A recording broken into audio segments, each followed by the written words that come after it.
नमस्कार, मनुदेल श्रेय क्लासेज में आपका स्वागत है। आज हम पढ़ेंगे राजस्थान के प्रमुख स्वतंत्रता सेनानियों के बारे में। तो सबसे पहले नाम आता है अर्जुनलाल सेठी का। अर्जुनलाल सेठी है, उनका जन्म जयपुर में हुआ था। जैन परिवार में इनका जन्म हुआ था। तो अर्जुनलाल सेठी का कहाँ पे जन्म हुआ? जयपुर में। और कौन से परिवार में हुआ? जैन परिवार में जन्म हुआ था। भारतीय प्रशासनिक सेवा के अंतर्गत जिलाधीश का पद अस्वीकार किया था इन्होंने। तो ऐसे कौन से स्वतंत्रता सेनानी थे जिन्होंने जिलाधीश का पद है उसे अस्वीकार किया था? तो उनका नाम है अर्जुनलाल सेठी। नेक्स्ट आता है इनके बारे में बात कि सेठ जी जयपुर राज्य में जन जागृति के जनक कहे जाते हैं।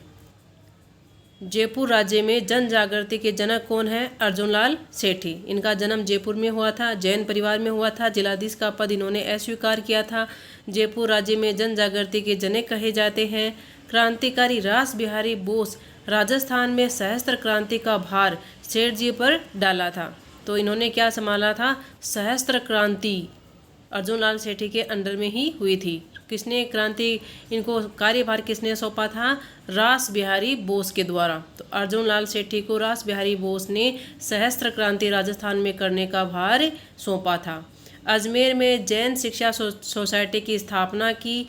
बाद में यह संस्था जयपुर में स्थानांतरित व नाम बदलकर जैन वर्धमान पाठशाला कर दिया था। जो अभी भी चलती हैं जैन वर्धमान जो पाठशालाएँ हैं वो अर्जुनलाल सेठी की स्थापना के आधार पर ही ये चालू होती हैं। तो अजमेर में जैन शिक्षा सोसाइटी की स्थापना की। बाद में इसे क्या कर दिया गया? जयपुर में स्थानांतरित कर दिया गया और इनका नाम बदल के क्या कर दिया गया? जैन वर्धमान पाठशाला कर दिया गया। तो ये अर्जुनलाल सेठी के बारे में महत्वपूर्ण बातें थी। जैन शिक्षा सोसाइटी की स्थापना किसने की थी? अर्जुनलाल सेठी ने की थी। कहाँ पे की थी? अजमेर में की थी। फिर बाद में इन्हें कहाँ स्थानांतरित किया गया? जयपुर में किया गया था। नेक्स्ट आते हैं केसरी सिंह बारहट। इनका जन्म हुआ था शाहपुरा। शाहपुरा कहाँ पे? भीलवाड़ा में। कब हुआ था? 1910 में। वीर भारत सभा की इन्होंने स्थापना की थी। तो केसरी सिंह बारहट ने कौन सी सभा की स्थापना की थी? वीर भारत सभा की स्थापना की थी। केसरिया सिंह बारहट की चेतावनी राज चुंगटिया नामक सोठों की इन्होंने रचना की थी। वीर भारत सभा की रचना, चेतावनी राज चुंगटिया नामक सोठों की रचना की थी। इन्हें राजस्थानी केसरी भी कहा जाता है। तो राजस्थानी केसरी कौन है? केसरी सिंह बारहट। 1910 में वीर भारत सभा की स्थापना की। चेतावनी राज चुंगटिया सबको पता है, नामक सोठ की इन्होंने रचना की थी। प्रताप सिंह बारहट, केसरी सिंह बारहट और प्रताप सिंह बारहट। केसरी सिंह बारहट के पुत्र थे प्रताप सिंह बारहट। इन्होंने प्रसिद्ध देशभक्ति और क्रांतिकारी मास्टर अमीर चंद से प्रशिक्षण लिया था। तो अमीर चंद, ये इनके गुरु कौन थे? प्रताप सिंह बारहट के अमीर चंद। प्रताप सिंह बारहट ने अर्जुनलाल सेठी की जैन वर्धमान पाठशाला में प्रशिक्षण लिया था। तो इनके बारे में इतना ही पूछा जाता है कि प्रताप सिंह बारहट ने अपनी प्रशिक्षण कहाँ पे लिया था? तो अर्जुनलाल सेठी ने जो जैन वर्धमान पाठशालाएँ खुलवाई थी उनमें इन्होंने प्रताप सिंह बारहट ने क्या किया था? प्रशिक्षण लिया था। जोरावर सिंह बारहट, ये क्या थे? केसरी सिंह बारहट के छोटे भाई थे। केसरी सिंह बारहट मैन व्यक्ति हैं। इनके बेटे आ गए क्रांति में, प्रताप सिंह बारहट। जोरावर सिंह बारहट इनके केसरी सिंह बारहट के भाई थे। 1912 में दिल्ली के चांदनी चौक में लॉर्ड हार्डिंग के ऊपर बम फेंक कर सरकार व रजवाड़ों की ओर से उन्हें पकड़ने के लिए अनेक इनामी घोषणाएं की गई, परंतु वे 1939 मृत्यु उपरांत पकड़ में नहीं आए थे। ये थे जोरावर सिंह बारहट। केसरी सिंह बारहट के क्या थे? छोटे भाई थी। इन्होंने क्या काम किया था? लॉर्ड हार्डिंग के ऊपर बम फेंका था। कब फेंका था? 1912 में फेंका था। ये इनके ऊपर काफ़ी क्या किए गए? इनाम की घोषणा की, लेकिन 1939 में इनकी मृत्यु हो जाती है। उसके बाद भी ये क्या हो गए थे? पकड़ में नहीं आए थे जोरावर सिंह बारहट। तो ये तीन हैं, केसरी सिंह बारहट, प्रताप सिंह बारहट, जोरावर सिंह बारहट। अर्जुनलाल सेठी के बारे में याद रखना है, रास बिहारी बोस ने इन्हें राजस्थान में सहस्त्र क्रांति करने का भार सौंपा था। इन्होंने जैन शिक्षा सोसाइटी की स्थापना की थी अजमेर में और बाद में जयपुर में स्थानांतरित की गई और ये संस्थाएं वर्धमान पाठशालाएँ कहलाई, जैन वर्धमान पाठशालाएँ। नेक्स्ट अपना आता है राव गोपाल सिंह खरवा। राव गोपाल सिंह खरवा है वो अजमेर मेरवाड़ा में खैरवा ठिकाने के राव थे। राव गोपाल सिंह खरवा कौन थे? तो राव गोपाल सिंह अजमेर मेवाड़ा में खरवा ठिकाने के क्या थे? राव थे। मुख्य कार्य क्रांतिकारियों के लिए अस्त्र शस्त्र की व्यवस्था करने का काम ये करते थे राव गोपाल सिंह खैरवा। मुख्य कार्य क्रांतिकारियों के लिए अस्त्र शस्त्र व्यवस्था कौन कराता था? तो राव गोपाल सिंह खैरवा।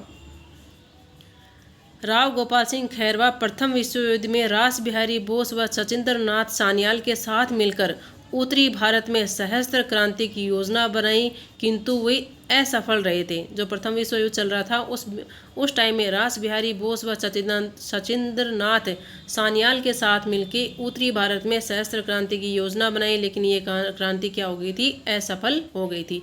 तो ये अस्त्र शस्त्र की व्यवस्था कराने का काम कौन करता था? राव गोपाल सिंह खैरवा। इंपॉर्टेंट है, याद रखना। नेक्स्ट आता है हीरालाल शास्त्री। हीरालाल शास्त्री है, इनका जन्म जयपुर के जोबनेर कस्बे में हुआ था। कहाँ पे हुआ था? जयपुर के जोबनेर कस्बे में। जयपुर निवाई तहसील में जीवन कुटीर नामक संस्था की स्थापना की। हीरालाल शास्त्री ने क्या की?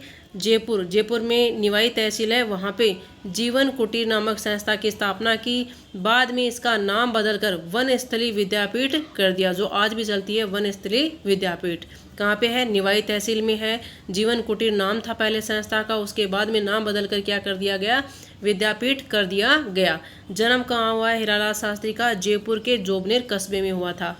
30 मार्च 1949 को वृहत राजस्थान के मुख्यमंत्री बने थे हीरालाल शास्त्री। सारी चीज़ें याद में रखनी है। स्वामी गोपाल दास के बारे में क्या याद रखना है? इनका जन्म चूरू में सार्वजनिक सेवा के द्वारा लोगों में चेतना जागृत की थी स्वामी गोपाल दास ने। स्वामी जी आर्य समाज के सिद्धांतों से प्रभावित थे तथा इन्हें वेदों की सर्वोच्चता में अटूट विश्वास था स्वामी गोपाल दास जी को। बीकानेर के महाराजा गंगा सिंह ने स्वामी गोपाल दास को बीकानेर राज्य के विरुद्ध षड्यंत्र करने के आरोप में लंबी अवधि के लिए जेल भेज दिया गया, जहां पर जेल में ही 1939 में इनकी क्या हो गई थी? मृत्यु हो गई थी। और अभी 1939 में एक और किसकी मृत्यु हुई है? अभी जो जीवन भर पकड़ में नहीं आए थे, जोरावर सिंह बारहट की। और स्वामी गोपाल दास की भी मृत्यु कब हुई है? 1939 में मृत्यु हुई। जेल में बंदी बना के रखा गया था गंगा सिंह के द्वारा।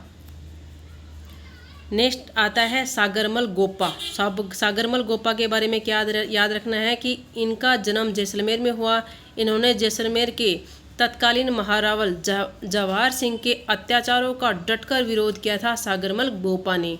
इन्होंने आज़ादी के दीवाने व जैसलमेर में गुंडा राज नामक पुस्तक लिखी है। बहुत बार पूछा जाती है इस पुस्तक के बारे में कि किसने लिखा है? आज़ादी के दीवाने व जैसलमेर में गुंडा राज। ये किसके लिए कहा है? महारावल जवाहर सिंह के अत्याचारों से परेशान होकर सागरमल गोपा ने ये लिखा था, आज़ादी के दीवाने व जैसलमेर में गुंडा राज। इन्होंने जैसलमेर में राजनीतिक चेतना उत्पन्न करने के साथ साथ शिक्षा के प्रचार प्रसार पर भी जोर दिया था सागरमल गोपा ने। 1941 को राजद्रोह के आरोप में इन्हें जेल में डाल दिया गया तथा इन्हें अमानवीय अत्याचार दिया गया था। जेल में ही इनकी मृत्यु हो गई थी 1946 में। देखो 1941 में ये जेल में गए थे और 1946 में इनकी मृत्यु हुई है। जमनालाल बजाज, इनके बारे में सब जानते हैं। जन्म सीकर के निकट काशी का बास गांव में हुआ था। ये गांधी के 5वें पुत्र के नाम से प्रसिद्ध थे तथा गुलाम नचार के नाम से प्रसिद्ध थे। गुलाम नचार के नाम से ये क्या थे? प्रसिद्ध थे। गांधी जी के 5वें पुत्र जमनालाल बजाज। इन्होंने अंग्रेज़ों से प्राप्त राय बहादुर की उपाधि को लौटा दिया था। जमनालाल बजाज को क्या मिली थी? उपाधि मिली थी राय बहादुर। किसने दी थी? अंग्रेज़ों ने दी थी। इनको वापस लौटा दिया था अपनी उपाधि को। इन्होंने सीकर और जयपुर में प्रजामंडल आंदोलन को गति प्रदान की थी। तो जयपुर और सीकर में प्रजामंडल आंदोलन को गति प्रदान किसने की थी? जमनालाल बजाज ने। 1942 में जमनालाल बजाज की मृत्यु हो जाती है। नेक्स्ट आते हैं मोतीलाल तेजावत। मोतीलाल तेजावत, इनका जन्म उदयपुर के पास कोलियार गांव में हुआ था तथा बनवासी संघ की इन्होंने स्थापना की थी। ये बहुत इंपॉर्टेंट बात है। बनवासी संघ की स्थापना किसने की थी? तो मोतीलाल तेजावत ने की थी। 1920 में इन्होंने भीलों के खिलाफ हो रहे अत्याचारों को विरोध करने के लिए एक ही आंदोलन प्रारंभ किया था। तो एक ही आंदोलन किसने प्रारंभ किया था? मोतीलाल तेजावत ने किया था।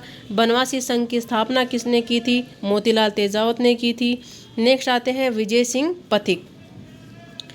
विजय सिंह पथिक का वास्तविक नाम भूप सिंह, प्रसिद्ध क्रांतिकारी सचिंद्र सान्याल के मित्र थे ये। तो विजय सिंह पथिक किसके मित्र थे? सचिंद्र सान्याल के मित्र थे। राजस्थान में राजनीतिक चेतना को सर्वप्रथम जन्म विजय सिंह पथिक ने ही दिया था। साधु सीताराम दास के आग्रह पर इन्होंने बिजोलिया किसान आंदोलन का नेतृत्व किया था। विजय सिंह पथिक ने वर्धा से राजधानी केसरी समाचार पत्र निकाला था। फिर जो 1857 की क्रांति में जितने भी ये जो हुए हैं समाचार पत्र प्रकाशित, वो भी मैं आपको सारी चीज़ें एक अलग से लिखवा दूंगी, उनमें से क्वेश्चन आते हैं तो आप याद कर लेना। वो पथिक को संपूर्ण भारत में किसान आंदोलन का जनक कहा जाता है। बहुत बार पूछा जाता है कि संपूर्ण भारत में किसान आंदोलन के जनक कौन है? तो विजय सिंह पथिक हैं। वीर भारत समाज की स्थापना भूप सिंह ने की थी। वीर भारत समाज की स्थापना किसने की? भूप सिंह ने की थी। माणिक्यलाल वर्मा मेवाड़ प्रजा मंडल के संस्थापक हैं। ये माणिक्यलाल वर्मा, इन्होंने अपने जीवन का ध्येय दलितों व पीड़ितों की सेवा करने में बिताया था। माणिक्यलाल वर्मा ने। भोगीलाल पांड्या जन्म डूंगरपुर जिले के सिमलवाड़ा गांव में हुआ था। आदिवासियों में निरक्षरता उन्मूलन करने हेतु शिक्षा का प्रचार प्रसार किया व राजनीतिक चेतना जागृत की थी। ये आदिवासियों के मसीहा व बांगड़ के गांधी के नाम से प्रसिद्ध है। भोगीलाल पांड्या क्या कहलाते हैं? मसीहा कहलाते हैं आदिवासियों के, और बांगड़ के गांधी कहलाते हैं। इन्होंने वांगड़ सेवा मंदिर की स्थापना की। वांगड़ सेवा मंदिर की स्थापना किसने की? भोगीलाल पांड्या ने। इन्होंने 1944 में डूंगरपुर प्रजामंडल की भी स्थापना की थी भोगीलाल पांड्या ने। नेक्स्ट आता है राम नारायण चौधरी। राम नारायण चौधरी नीम का थाना सीकर में है। इन्होंने हरिजन सेवक संघ की स्थापना की। इन्होंने तरुण राजस्थान नामक समाचार पत्र छापा था, निकाला था राम नारायण चौधरी। बेंगू आंदोलन का नेतृत्व किया और संपादन किया। राम नारायण चौधरी के बारे में ये बातें थी। नेक्स्ट वीडियो में पढ़ेंगे गोकुल भाई भट्ट के बारे में, दामोदर दास राठी के बारे में, हरि भाई उपाध्याय के बारे में, मास्टर आदित्य चंद्र नानक भाई के बारे में। फिर हम थोड़ी बातें करेंगे नेतराम सिंह गोरारी के बाद में। फिर हम पढ़ेंगे स्वतंत्रता आंदोलन के दौरान प्रकाशित समाचार पत्र, जिसमें 10-12 समाचार पत्र हैं, वो एक साथ ही मैंने इसमें लिखे हुए हैं, तो आप उसको याद कर लेना, एग्जाम में पूछे जाते हैं। Okay, thank you for watching my video.